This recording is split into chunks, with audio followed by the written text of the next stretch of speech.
देखो, emotional connection, emotional bonding जो होती है ना, ये सब्जेक्टिव चीज़ है, ठीक है।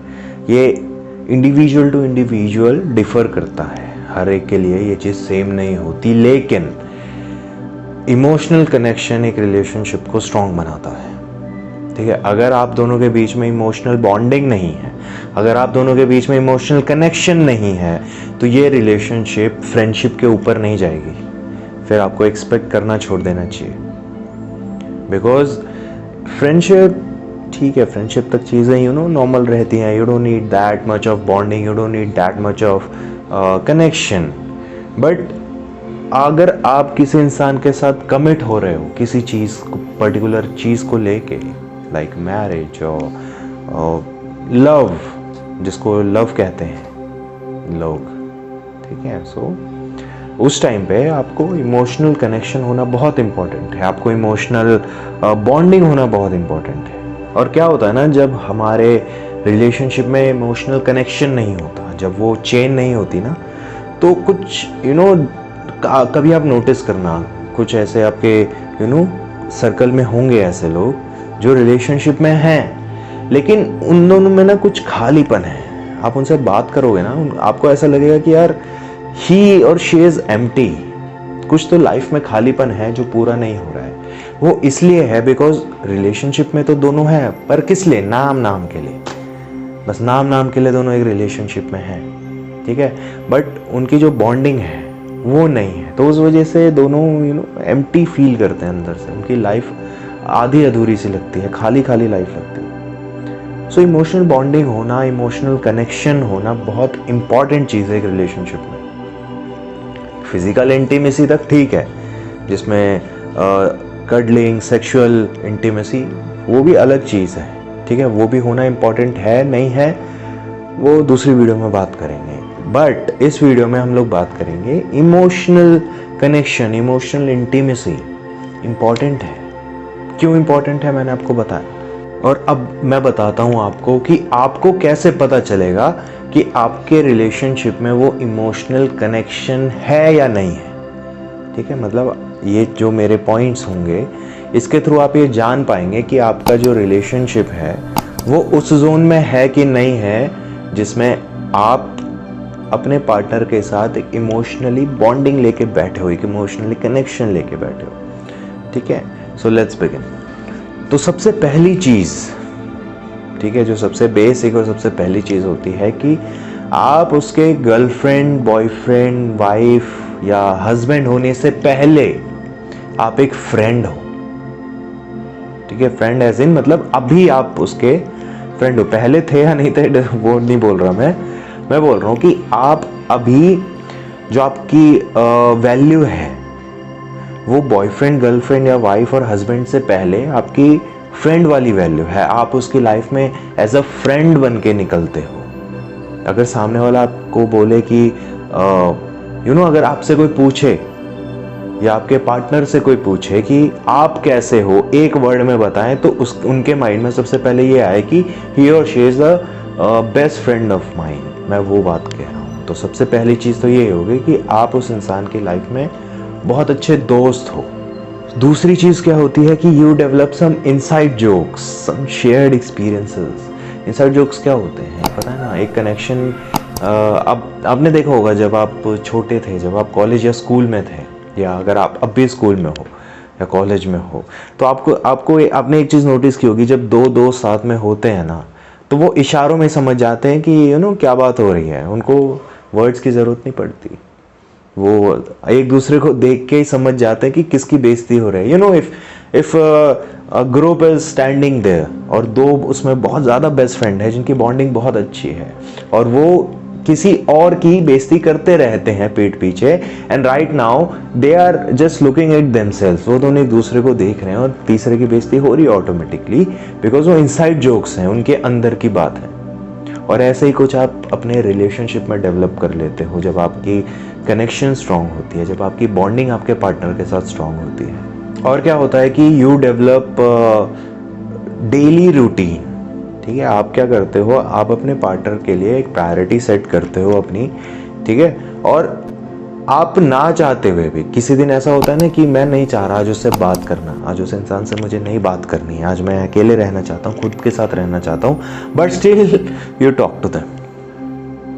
ठीक है, आप अपना शेड्यूल मैनेज करते हो उस इंसान के लिए। दिन में 24 घंटे होते हैं, आप 24 घंटे में से अपना सब कुछ काम and gym rest whatever your routine है, आप अपना पूरा रूटीन सेट करते हो जस्ट बिकॉज कि you have to give your time to your partner. ये तब होता है जब आपके बीच में कनेक्शन होता है, और ये चीज़ होती है ऑटोमेटिकली होती है, ये आप ज़बरदस्ती नहीं करते हो, ये चीज़ ऑटोमेटिकली होगी, आपको पता भी नहीं चलेगा, but you are doing this if you have that strong connection. अगला पॉइंट है कि you always have a deep conversation and sometimes you sit in silence.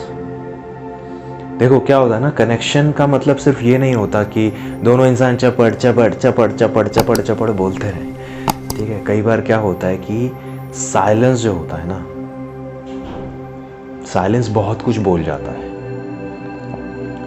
कई बार होता है कि जब आप दोनों साथ में बैठे हो, दोनों में से कोई कुछ नहीं बोल रहा, लेकिन एक एक वाइब्स है वहाँ पे, एक आइड से कि उस इन्वायरमेंट में ना एक पॉजिटिविटी फैली हुई है, उस इन्वायरमेंट में एक पॉजिटिव वाइब्स हैं, वो इम्पोर्टेंट करता है, वो अपने आप होता है। कई बार होता है कि बात हो रही है, ज़्यादा बात नहीं हो रही, लेकिन जो कन्वर्सेशन हो रही है बहुत ज़्यादा डीप कन्वर्सेशन है, समझ रहे हो, you are talking about your feelings, you are talking about your family, you are talking about what's going on inside you. ये चीज़ें बहुत डीप कन्वर्सेशंस होती हैं। और अगर आप खुद सोच के देखो ना, आप अपनी फैमिली की बातें, आप अपनी फीलिंग्स हर किसी को तो नहीं जाके बताते ना, बट आप जिसको बता रहे हो, सो दैट मीन्स वो पर्सन आपके लिए स्पेशल है, आप दोनों के बीच में वो कनेक्शन है, इसलिए आप सामने वाले इंसान को वो चीज़ बता रहे हो। सो या sometimes you have a deep conversation and sometimes you sit in silence. अगला मैं बोलूँगा कि whatever happens good or bad you always want to tell them. मतलब आपकी लाइफ में कुछ भी होता है ना, कुछ अच्छा हो गया, कुछ बुरा हो गया, जो सबसे पहला इंसान आपके दिमाग में आ रहा है कि मुझे उस इंसान को ये बात बतानी है, मतलब ये सोच के नहीं, ऑटोमेटिकली होता है कि हाँ ठीक है, मैं भी बैठा हुआ हूँ केबिन में, एकदम सडनली बॉस ने बुलाया, बॉस ने प्रमोशन दे दिया, और उस टाइम प्रमोशन की बात सुनी और माइंड में सबसे पहले उस इंसान का फेस आया कि उस इंसान को I have to tell that, I have to tell this thing to that person, he और शी व्हाटएवर। सो ये चीज़ होती है जब आप दोनों के बीच में स्ट्रॉन्ग कनेक्शन होता है, और ये ऑटोमेटिकली होता है।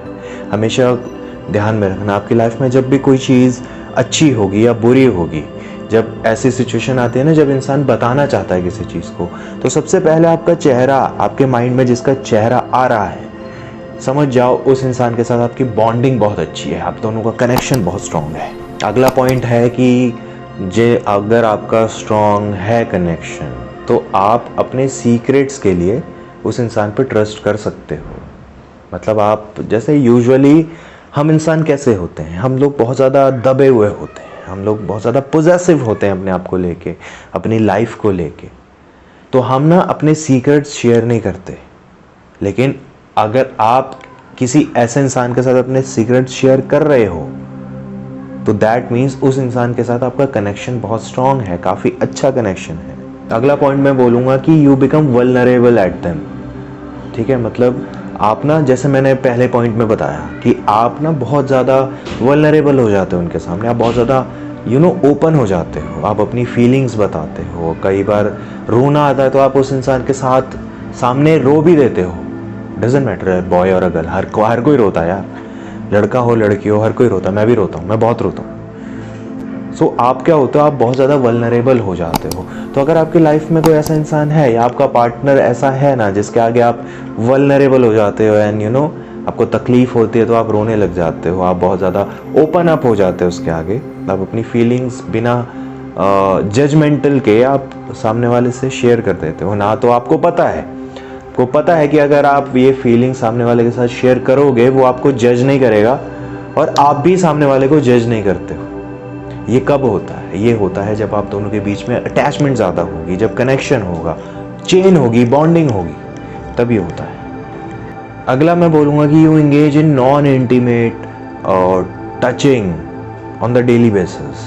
मतलब नॉन इंटीमेट टचिंग क्या होती है? बिकॉज इंटीमेट टचिंग एक होती है जिसमें हर चीज़ होती है, किस होती है, यू नो, टचिंग होती है, कडलिंग होती है, एंड ऑन द सेक्स, ठीक है।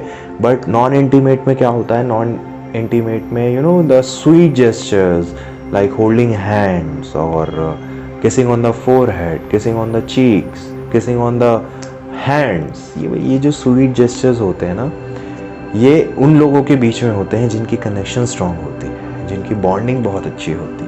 डजंट मैटर आपका रिलेशनशिप कितना नया है या कितना पुराना है, उससे फ़र्क नहीं पड़ता। कनेक्शन एक दिन में भी बनता है और कनेक्शन एक साल में भी ख़राब होता है, सो उससे फ़र्क नहीं पड़ता। But if you guys do this together, so you have a great connection. अगला है कि you can predict how they will react. मतलब क्या होता है ना कि जब हम किसी इंसान के साथ इतना कनेक्टेड होते हैं, जब इतनी स्ट्रॉन्ग बॉन्डिंग होती है ना, तो हम तुरंत प्रेडिक्ट कर लेते हैं कि अगर मैं उस इंसान को ये बोलूँगा तो वो इंसान कैसे रिएक्ट करेगा, या यू नो मैं उस इंसान से कुछ एक्सपेक्ट कर रहा हूँ, मैं उसको किस तरीके से बोलूँगा कि वो इंसान कन्विंस हो जाएगा। मतलब you can predict every single thing about your partner, that how he or she is gonna react on your things, on your words, on whatever you are doing. And last and the most important, you both can sense that something is going wrong. क्या होता है एक relationship में ना, अगर आप दोनों के बीच में कनेक्शन बहुत स्ट्रांग है, तो अगर एक के साथ कुछ प्रॉब्लम हो रही होगी ना, तो दूसरे को पता चल जाता है। अगर सामने वाला नहीं भी बता रहा है, अगर सामने वाला you know if he or she is pretending that everything is fine, कोई प्रॉब्लम नहीं है, फिर भी दूसरे वाले को पता चल जाएगा that something is wrong, कुछ तो दिमाग में चल रहा है, यू नो, कुछ ऐसे थॉट्स चल रहे हैं, या रिलेशनशिप में कुछ प्रॉब्लम हो रही है, तो दोनों को पता चल जाएगा कि प्रॉब्लम क्या है, अंडरस्टैंडिंग बन जाती है बिकॉज ऑफ दिस कनेक्शन। सो ये 10 पॉइंट्स मैंने आपको बताया है कि you can know your relationship is that connected, you guys have that bond together. And if you like this video, please give a thumbs up, subscribe to my channel for more videos like this. Good luck.